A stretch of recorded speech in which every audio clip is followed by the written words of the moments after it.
Hola, ¿cómo están? Muy bienvenidos. Cuarta temporada de Error Tipo 2.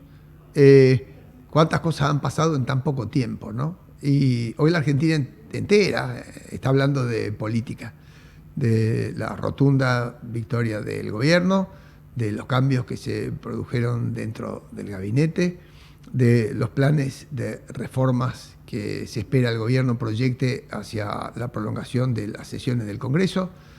Pero claro, a pocos días de la elección ya todo el mundo se olvidó que hace apenas 10 días el dólar tropezaba, se chocaba, rebotaba contra el techo de la banda, que el secretario del Tesoro de los Estados Unidos había comprado pesos, que los mercados se hacían polvo y que el riesgo país subía mientras los bonos bajaban. Todo el mundo ya se olvidó de eso. Un gran rebote accionario, otro igual rebote en los bonos, cierta tranquilidad cambiaria. Bueno, es razonable. Fue tal el triunfo del presidente que otra vez se restableció la confianza, que es lo que se había perdido. Ahora, es normal que pasara lo que pasó el viernes con el último día del gobierno de Milei antes de las elecciones en materia de mercados, y es razonable que a partir del lunes haya pasado lo que pasó con el triunfo del gobierno. Y la sensación que uno tiene, o la primera sensación que uno tiene, es que en la Argentina pasan algunas cosas que en ningún lugar del mundo podrían pasar. Un país bimonetario, ¿no? Mitad pesos, mitad dólares, donde hay muchos dólares atesorados en cajas de seguridad, donde la gente tiene una gimnasia increíble para switchar de pesos a dólares, se queda en pesos a tasa, se corre al dólar cuando tiene un poquito de miedo, y como el Banco Central no tiene reservas y los pesos que hay son suficientes, la gente es capaz de suspender un pancho, un choripán para ir a comprarse un dólar. Si toda la Argentina va a comprar dólares, nadie quiere vender, el precio del dólar es muy volátil. Bueno, pero no tan solo eso. Digo, los tenedores de bonos argentinos son básicamente argentinos y son los que siguen de cerca el riesgo del país. Y si tienen miedo de que el horizonte político se complique, venden los bonos y los bonos caen y el riesgo país trepa a 1.200 puntos de la nada. Y después, cuando la tormenta amaina, salen de nuevo, como los chicos que juegan en el bosque, y recompran todos los bonos y las acciones que se vendieron. Eso en 10 días no pasa en ningún país, una caída brutal. Y también me animaría a decir que más de una vez en la Argentina pasó que la gente que tiene desconfianza hasta de los bancos, y afortunadamente esta vuelta no, y hace rato que no, es capaz de ir a los bancos y sacar toda su plata. Eso no pasa en ningún país, claro. La Argentina es el centro mundial de los default, el país que defaultea serialmente, de las inflaciones y las hiperinflaciones, cuando el mundo ya aprendió que desde los años 80 la inflación es mala palabra, y la volatilidad es fruto de la volatilidad institucional que tiene el país. Entonces, ante un resultado ciertamente inesperado, que nadie vaticinaba, de golpe los mercados se dan vuelta como un sube y baja de la plaza. Digo, ¿qué nos dice esto? Bueno, que para construir confianza el gobierno tiene un gran espacio, que puede lograrlo y remonetizar fuertemente la economía, y que el sistema crediticio podría crecer varias veces lo que hoy tiene, pero siempre y cuando la Argentina encuentre un arco de gobernabilidad que haga previsible y estable una serie de cosas que se ponen en discusión cada elección. Es decir, si volver a pensar en reformas o volver a abrazarnos a lo que fue el kirchnerismo de los últimos 20 años. Parece mentira, pero esa es la encrucijada. Si la Argentina va a encontrar una cuota de razonabilidad económica en sus políticas públicas, si el déficit fiscal ha venido a nivel nacional y provincial para quedarse, si definitivamente la idea de pagar la deuda va a ser aceptada por el presidente, por los gobernadores y por la oposición, como ocurre en Uruguay, como ocurre en Brasil, como ocurre en Chile, que son países que tienen riesgo país muy bajo porque son normales. Esto es lo que sigue estando en discusión en la Argentina. Y parece mentira, pero con la fragilidad que llegó Milei al gobierno, con el tránsito de ajuste que ha hecho y con la cantidad de diputados que ha conseguido, ahora parece haberse fortalecido para volver a intentar esto. Igualmente, no deja de sorprender que vivimos en un escenario de alta incertidumbre, de alta volatilidad, léase de alta fragilidad. Bueno, podríamos seguir hablando de política, no tiene sentido, ya todo el mundo sabe lo que ha ocurrido y todos los medios están comentando. ¿De qué vamos a hablar? De la economía que viene.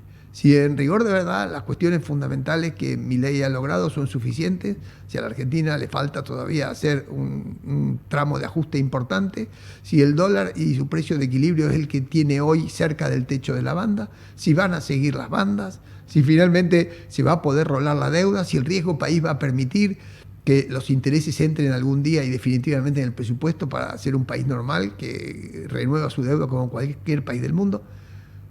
Un día después de las elecciones de esto vamos a hablar, de eso se trata, error tipo 2.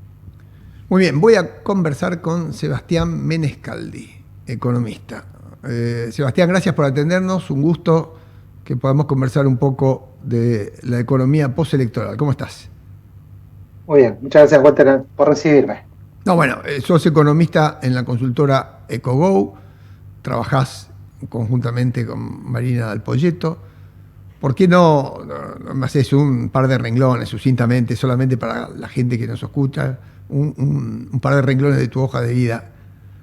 Bien, a ver, ¿qué te puedo contar? A ver, soy economista, resido en la UCA, tengo un posgrado en economía de la DITELA. Empecé mi carrera en una consultora pequeñita con un profesor, llamado Asesores Económicos, y después de ahí pasé a trabajar al Banco Central, donde estuve casi 10 años, más de 10 años, entré por concurso del Banco Central. En esa época se hacían concursos para entrar. Después de eso me fui unos 10 años más al Banco Provincia, trabajando ahí como asesor en el directorio, y después de eso empecé a ser consultora con Marina. Me llamó Marina para empezar la consultoría cuando se fueron dos de los chicos que trabajaban con ella. Y bueno, y acá estamos asesorando empresas y siguiendo la coyuntura argentina en el día a día ya desde hace mucho tiempo. Bueno, desde que estamos en el Banco Central. Y entonces la primera pregunta es, ¿qué estás viendo hoy? Ya el análisis político lo ha hecho toda la Argentina, cada cual vio lo que tenía que ver, los cambios políticos son importantes en el gabinete mismo, pero ¿qué estás viendo en materia económica? ¿Qué cambió desde aquel viernes, en donde el dólar rebotaba contra el techo de la banda, a hoy y en la perspectiva futura? Bien, lo de casi tocando el techo de la banda hoy estuvo cerca, así que eso medio que siguió. Pero, a ver, yo creo que este año estuvo signado por una gran presión política, modelo económico que quiso instaurar el gobierno de manera posterior al acuerdo con el fondo, estuvo muy presionado por la cuestión política, lo que obligó al gobierno a generar una fuerte retracción de la política monetaria para que no se vaya el dólar, y eso generó una caída de la actividad, no generaron ingresos, bueno. Esa duda política que había en la previa, que sobre todo que se magnificó después del resultado de septiembre de la provincia de Buenos Aires, bueno, la verdad es que se revirtió totalmente. Toda la presión política que uno decía, che, este modelo va a seguir, esto va, digamos, si esto iba a continuar, este cambio de Argentina o este inicio de cambio de Argentina iba a continuar, bueno, la verdad es que después de la elección, parte de esa duda se disipó. Sigue quedando alguna duda después qué puede pasar en 2027. Argentina es muy volátil, ya lo mostramos en un mes en la provincia de Buenos Aires, pero la verdad que bueno, toda la presión que había sobre cuál era la continuidad del modelo, si iba a continuar el mismo modelo o no, hacia adelante, y si había chances de que vuelva un populismo, que me cambie de vuelta, me genere el cepo, me cierre la economía, me emita dinero por demás. Bueno, eso medio se disipó, si querés, y entonces el gobierno la verdad que ganó muchos grados de libertad. Vamos a aclarar, llegó con lo más que justo, o sea, llegó porque vino a Estados Unidos y lo apoyó detrás, si no, no hubiera llegado. Pero en principio, digamos, lo que ves hacia adelante es que hay un gobierno que salió muy fortalecido de la elección y que ahora tiene muchas chances, ganó muchos grados de libertad para hacer otra política económica que le permita, digamos, eventualmente a Argentina acceder a un mayor grado de desarrollo y salir de este estancamiento que hemos estado teniendo desde 2011 a la fecha. Déjame preguntarte de esta manera. A ver, yo veo, esto es un capricho, yo veo cuatro mojones, a ver, como si fuera una película de gladiadores, qué sé yo, cuatro batallas, ¿no? Dos políticas, dos económicas. Yo me estiro un poquito y te lo cuento para tener tu impresión. El gobierno, la primera que decidió es decir, mira, vos tratás de tener un pequeño superávit operativo que alcance para algunos intereses, no todo, pero vamos a hacer rápido una corrección, 4 o 5 puntos del PBI, una cosa. Esa es la primera montañita económica.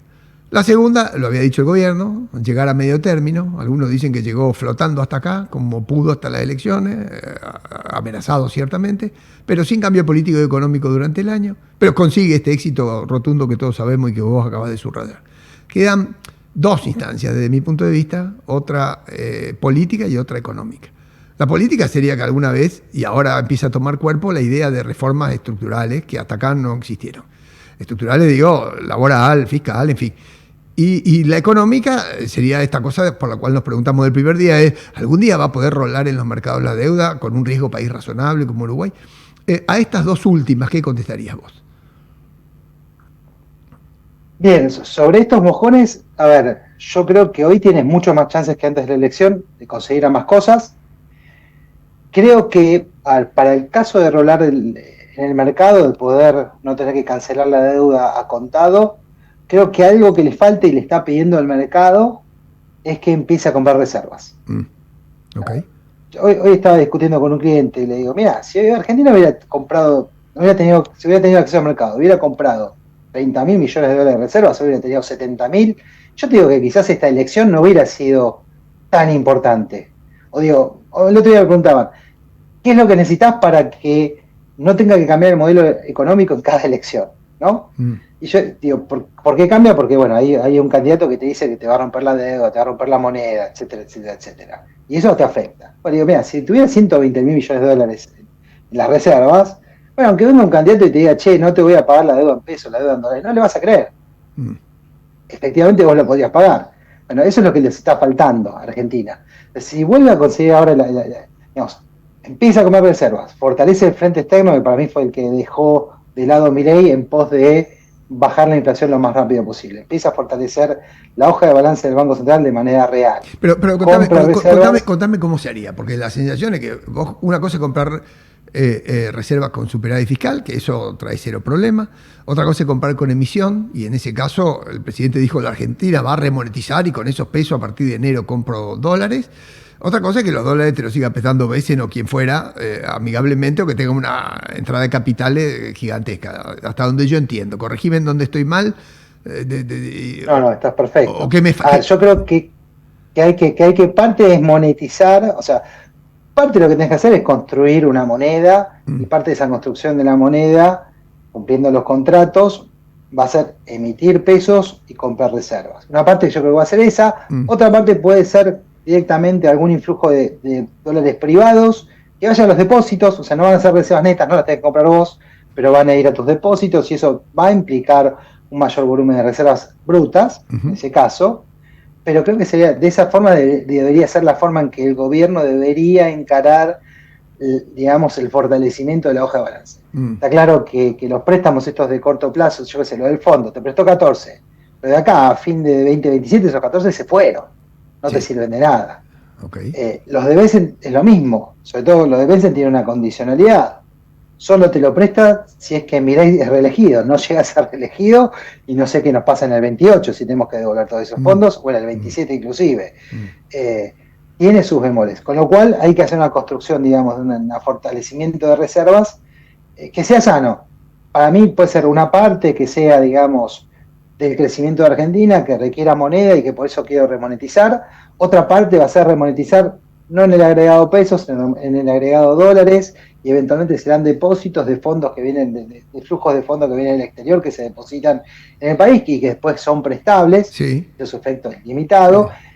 Y yo creo que también alguna otra parte, porque también tiene que ver la relación entre el tipo de cambio y la tasa de interés, hay una parte que podría venir de, no tengo un superávit comercial porque eso va a estar, pero digamos, un superávit de cuenta corriente, de un déficit de cuenta corriente, pero no tan grande, donde la subparte de las utilidades que tienen las empresas del exterior, bueno, se vuelvan a invertir en el país. Eso es lo que hace Brasil.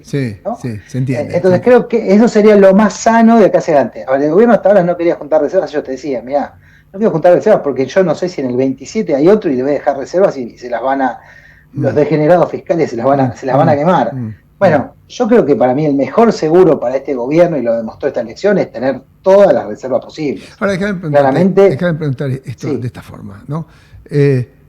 Milei agarró una papa caliente, digo, una de esas bombas que le dejaba el correcamino del coyote. Massa le dejó toda, la deuda en pesos, toda la deuda en dólares, las tasas volando, el riesgo para ir a las nubes, la emisión caliente, la maquinita caliente, en fin, todo. Sí. Este señor dice, bueno, yo todo esto, aun cuando no tenga crédito ni interno ni internacional, yo esto lo voy a pagar. Voy a ver cómo, pero yo salgo para adelante y lo voy a pagar. No voy a defaultear, voy a salir a pagar todo esto. Bueno, hasta donde yo sé, cuando vos estás en un concurso de una empresa, estoy hablando de una empresa privada, no sé si la analogía sirve, en general, la empresa privada elige a quién pagarle, a quién no, tienen un freno judicial que les asegura ir generando ingresos para ir acomodando su deuda, le permiten estirar su deuda, y bueno, tienen una protección, digamos, legal o jurídica que el gobierno de Argentina se tiene que ganar en el mercado reputacionalmente. Al final de los 2 años, el reaseguro de eso terminó siendo el Fondo Monetario y Becent, porque pusieron 25.000 palos y, o sea, para que el gobierno pueda llegar hasta acá, hubo un refuerzo muy grande que no fue de los mercados, fue político. Fue inédito. Será por la política exterior argentina, por la buena onda con Trump, porque hay cuestiones geopolíticas que yo no entiendo. No sé, lo que hemos visto es muy impresionante. El sostén que le ha permitido al gobierno llegar hasta acá con menos ajuste de que la sociedad hubiera necesitado para poder pagar ese concurso gigante que le dejó Massa. ¿Vos por qué creés que va a poder juntar los dólares para adelante sin transmitir esto en un gran ajuste? O sea, la pregunta es, en el medio de todo esto hubo recesión importante, el tipo de cambio pintó para ir más arriba, la tasa de interés se fue al infinito, en fin, pasaron muchas cosas. ¿Cómo se normaliza esto? Bien, a ver, yo creo que un primer paso se dio con lo político. Que la sociedad haya votado de esta forma, diciendo que quiere determinado modelo, no necesariamente la persona, quizás había otra persona con otras características, pero si era el mismo modelo, quizás lo iban a votar. Bueno, eso ya, ahí tenés el primer paso. Yo creo que eso te va a destrabar muchas inversiones, muchas decisiones de consumo, todo eso te va a permitir, digamos, seguir creciendo. Eso es un primer paso. Y el segundo paso para mí es que, bueno, claramente el gobierno tiene que hacer alguna autocrítica y decir, bueno, por algo tuve 2 rescates. Bueno, que en el 27 no lo necesito, que sea, digamos, tengo que ponerme a trabajar en lo que me falta para poder conseguir, digamos, volver a conseguir el acceso al mercado de deuda, por un lado, y por otro lado, yo fortalecer mi hoja de balance para que de vuelta, digamos, la verdad que el 40% de tu masa de dinero, el M2, se dolarice en la previa de una elección, sí, mucho. Estando mucho mejor de lo que estabas en 2023, la verdad que no es normal. No, lamentablemente no es normal, y eso es por la debilidad de Argentina en su posición externa. Bueno, creo que el gobierno tiene que trabajar su posición externa, pensar que eventualmente algo de capitales debería, digamos, permitirle seguir creciendo a pesar de tener que además comprar reservas. Y quizás, bueno, parte para mí, yo siempre dije que para mí un gobierno que quiera tener suceso es un político que parte va a tener que decir, ¿sabes qué? Recomponer todo esto tarda mucho tiempo, es un gran esfuerzo y quizás yo no tengo que reelegir. No me quiero ir al costado político, me interesa más preguntarte, yo quiero preguntarte sobre cosas económicas que quiero entender y aprender y transmitirle a la gente que nos está mirando. Mucho se ha hablado de la Argentina del tipo de cambio real, ¿no? Mucho cambio, todo el año pasado, ¿no? Si mira el tipo de cambio, el dólar está... también. El dólar, sí, claro. El año pasado te estaba hablando antes de la elección, tenés toda la razón vos. Este año más todavía. El punto es, el dólar se fue al techo de la banda, de 1.000 a 1.500, hagamos 10 meses si querés, no sé si los números son exactos, pero es así, y la inflación no fue todo lo que subió el dólar, es decir, hubo una corrección del tipo de cambio real, según yo entiendo, o por la recesión o por lo que fuera. Esto mejora la situación. En algún momento decíamos, el campo está ahogado, algunos sectores están ahogados, la importación va a eliminar otros sectores. Cuando vos mirás el tipo de cambio real, yo sé que mucha gente hace la cuenta, ustedes seguro en la consultora también, ¿qué es lo que notan?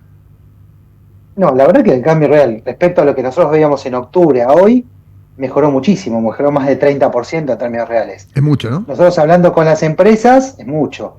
Hablando con las empresas, me dijeron, che, mirá, ¿sabés que a partir de septiembre ya la exportación me da? No me te estoy perdiendo por ese lado. La verdad que el tipo de cambio, digamos, yo no lo veo, yo creo que el propio ministro de Economía dijo, 1.500 estoy cómodo. Y es un número que el valor es el mismo valor que había en términos reales a la salida del cepo con Macri. No es un mal valor para mí. O sea, hoy para mí corregiste mucho, por suerte, El tema es que, bueno, las bandas hacia adelante no te funcionan. Tienen que cambiar eso. Tienes que buscar un mecanismo para comprar reservas. Digo, las bandas, claramente la inflación no va a bajar al 1%, o va a ser cero en agosto del año que viene, como dijo el presidente. Entonces, ¿qué pasa? Se te van a ir de vuelta, se te va a ir apreciando y de vuelta vas a estar chocando con la banda, y si de repente estás chocando nuevamente con la banda, que es lo que te está pasando hoy, y tenés que salir a vender dólares, vas justo para el sentido contrario, o sea, donde deberías ir para ganar, Claro. volver a ganar el acceso al mercado. La verdad que lo que debería hacer el gobierno, y eso lo dijimos todos siempre, bueno, tiene que cambiar este esquema de bandas a partir de ahora. Si querés, ajustámelo por la inflación del REM esperada de acá 12 meses, y eso aplicame la variación mensual, y con eso anda a ajustármelo, pero claramente el 1% no te sirve.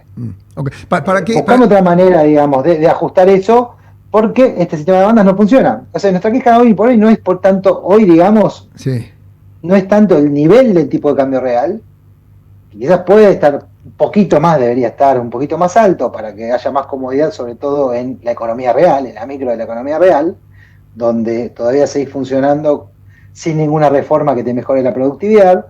O sea, puede ser un poquito más, pero no mucho, no creo que el desvío sea muy grande. Te entiendo, pero déjame despejar el riesgo, que el gobierno decía riesgo cuca, qué sé yo, no sé cuánto. Decir que todo esto se vuelva para atrás y que no tenga futuro, eso ya lo conversamos.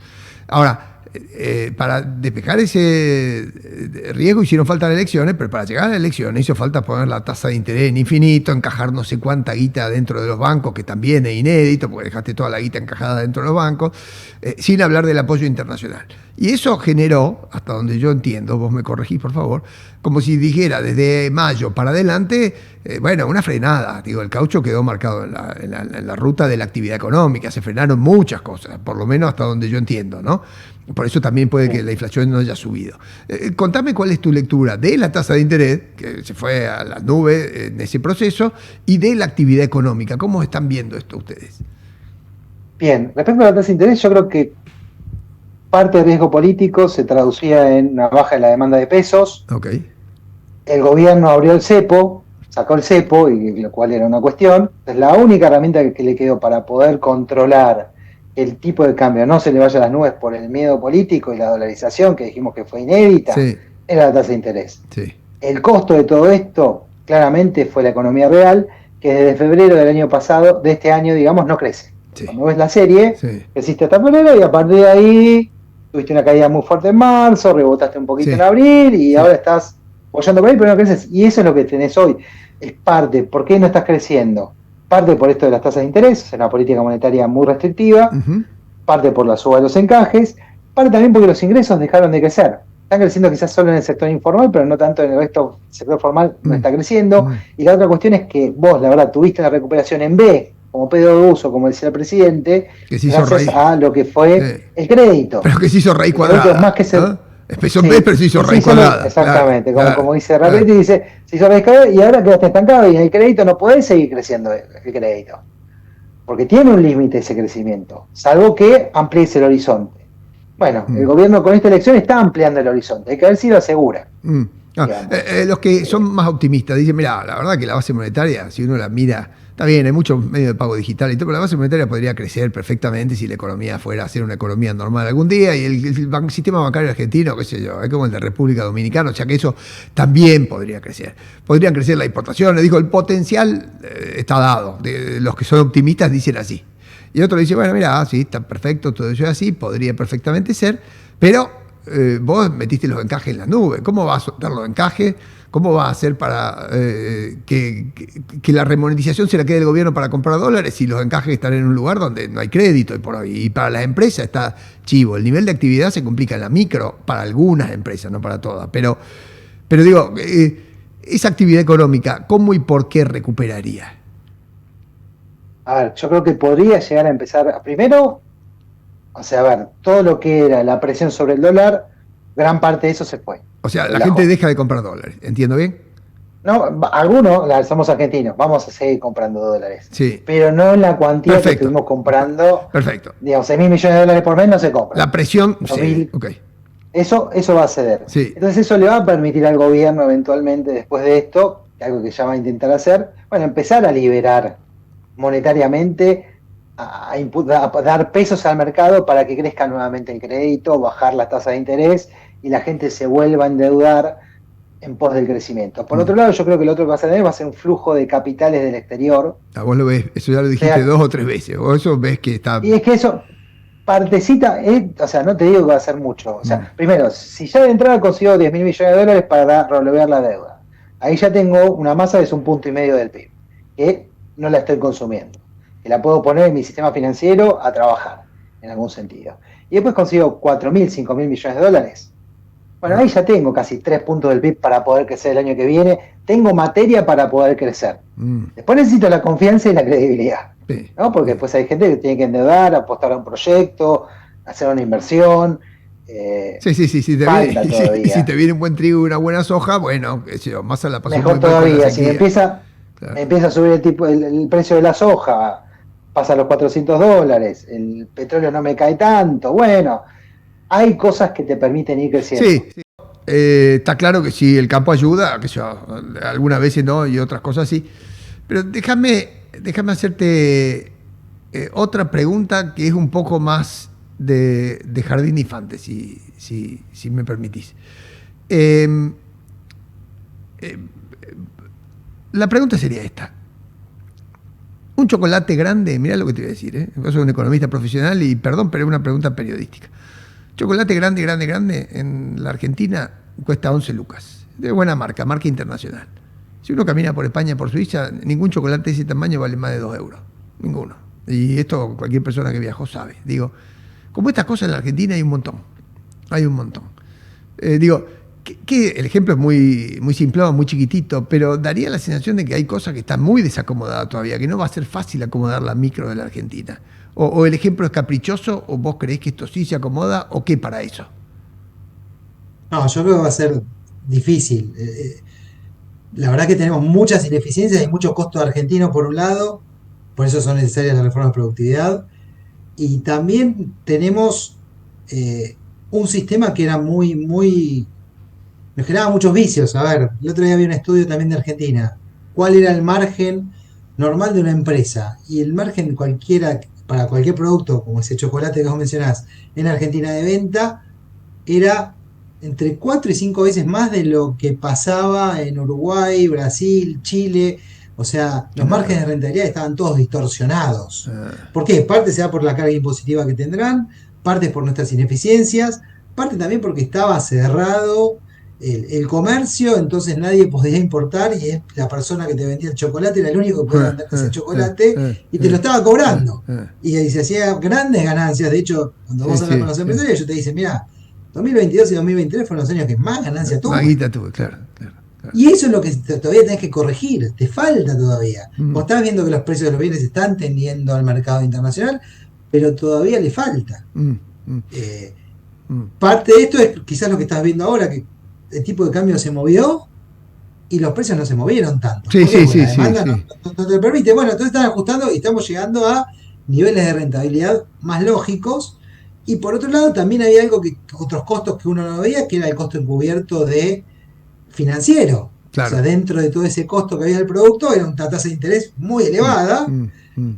Producto de, cuando compro el stock, cuánto tiempo lo tengo. Bueno, que eso también te falta normalizar. Otra de las diferencias que tenés es eso, digamos, porque está metido en el precio del chocolate que te están vendiendo a vos. Sí, lo entendí. Y si eso realmente logramos bajar la tasa de interés, bueno, ya tenés un costo menor también. O sea, vas a ir reduciendo ineficiencias, el cual te permitía ir llegando eventualmente a un precio más de mercado internacional.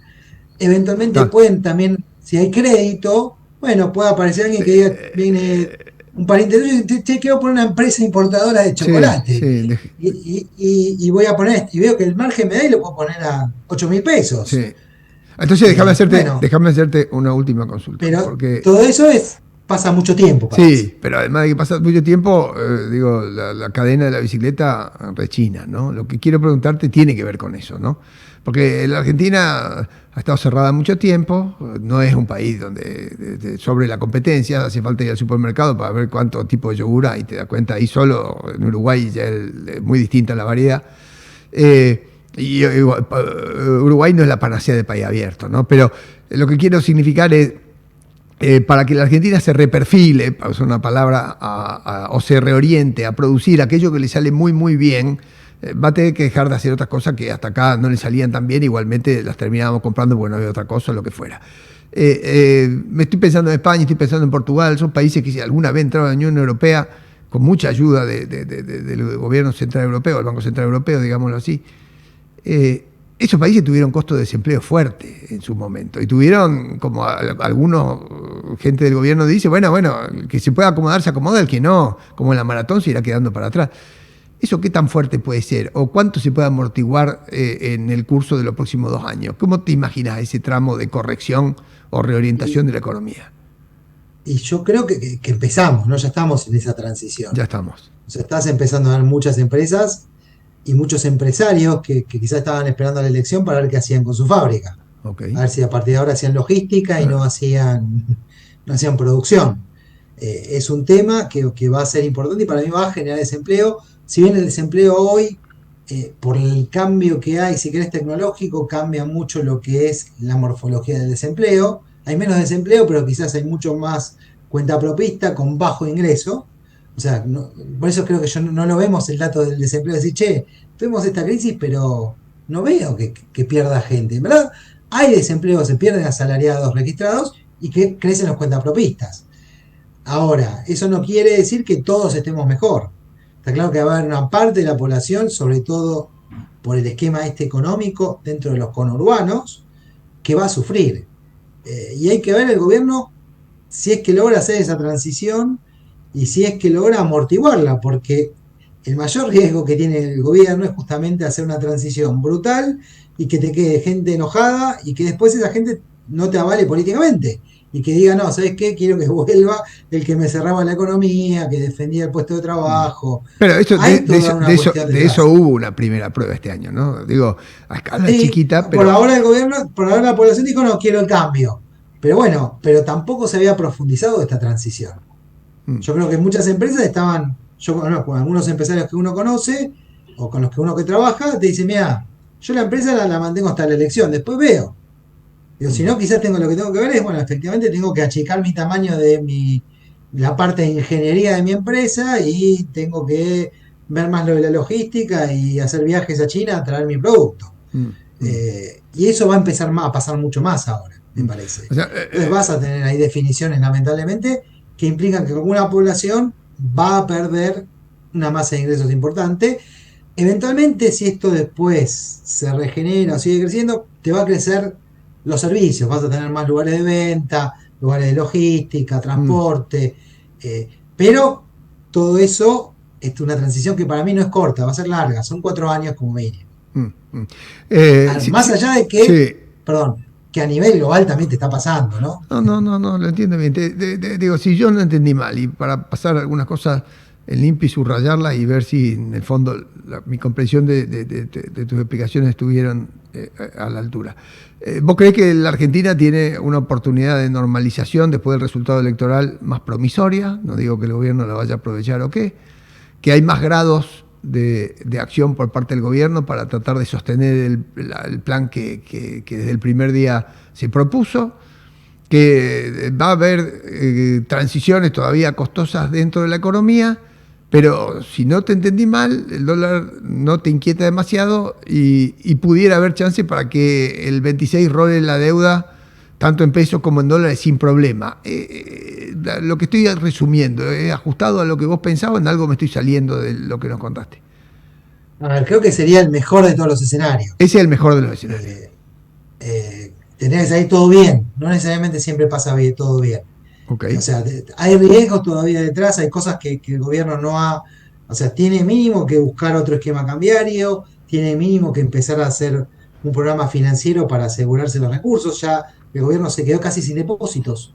No tiene como antes que decía, che, no lo veo todo y tengo depósitos. Ahora tiene 5 billones y tiene vencimientos por más de 11 billones esta semana. Por lo cual va a tener que empezar a trabajar de otra manera, distinta. Pero creo que la verdad que la elección le abre un camino muy importante, el respaldo de Estados Unidos le abre un camino muy importante. Esperemos que sepa aprovechar las oportunidades. Te pido dos últimas cosas. Si vos tuviéramos que estar atentos y poner la lupa, vos que estás hablando con criterio de lo que se supone tiene que cambiar, ¿a qué le debiéramos prestar atención cuando hablas de la política monetaria y cambiaria? El gobierno tiene que armar un programa monetario, cambiario y fiscal y financiero que sea consistente. Es decir, mira, voy a comprar tantas reservas, voy a emitir tantos pesos, esto es consistente con tal inflación, y esto es consistente con mi programa financiero, financiarlo de tal manera. Bueno, eso es lo que uno debería empezar. ¿Y cómo lo va a hacer? ¿Y cuándo lo va a hacer? No te pido comprar reservas hoy. No tendría sentido porque no hay oferta de dólares. Bueno, tendría que empezar a explicar eso y decir cuál es el programa. Hasta ahora se hizo todo muy sui generis, sin decir números, sin poner compromisos, y en la medida que y fue funcionando, tambaleándose algunas veces. Pero lo pudieron sacar y vino a Estados Unidos y lo salvó. Bueno, armame un programa robusto hacia adelante. Decime qué querés hacer y sobre todo lo que tenés que hacer es generar un ancla para la economía que te genere expectativas que no sea de tipo de cambio. Para que el tipo de cambio pueda ser un poco más flexible hacia adelante y eventualmente absorber cualquier shock que tengas de oferta o de demanda. ¿Y el ancla esa cuál sería? Porque la tasa de interés en la Argentina... Inicialmente sería un programa monetario con cantidades fijas y yo te pondría una tasa que esté dentro de determinado corredor. O sea, no sería tan libre como pensaba el gobierno, decir, no, yo dejo, la tasa es endógena y si un día es 20, otro día es 100, no me importa. No, sí me importa. Porque eso te genera muchas disrupciones económicas. Creo que es eso lo que debería hacer. Decir, bueno, mira, yo quiero comprar reservas por tanto, voy a emitir tantos pesos y quiero que la tasa esté en tal rango. Y si se te va un yo poquito... me voy a meter en el tipo de cambio si es que hay alguna disrupción importante. Después, si se va apreciando o se va depreciando porque la oferta es una o la demanda es otra, yo ahí no me meto, que eso lo haga el mercado, si querés. Pero si hay un día que crece más de 2%, 3%, que es algo ilógico, bueno, me meto yo ahí para corregirlo. Si se te va un poquito más la inflación, un poquito menos, también que vaya. Y yo creo que la inflación para mí no, o sea, el cero para mí todavía nos falta hacer muchos ajustes dentro de esos precios relativos y el cero no te permite hacer el ajuste de precios relativos, va por cantidad. Bueno, eso tampoco. Yo prefiero tener un poco más de... Y creo que ya la sociedad le está pidiendo. Si me ¿sabes qué? Si la inflación es un poquito más, al argentino hoy, después de toda la que sufrió, no le importa. Le va a importar más decir, mira, mi ingreso está creciendo, mi empleo está creciendo. Creo que eso es lo que tiene que buscar el gobierno de acá al 2027. Sebastián, mil gracias. Ha sido un gusto grande y bueno, ya tenemos una primera muy buena lectura después de las elecciones. Ha sido muy amable con nosotros. Que pase bien. Muchas gracias, Walter, por la participación. Bueno, así termina entonces el primer capítulo de la cuarta temporada de Error Tipo 2. Hoy conversamos con Sebastián Menescaldi, economista de Cogou, y nos dio su panorama, su perspectiva, su impresión y también sus advertencias.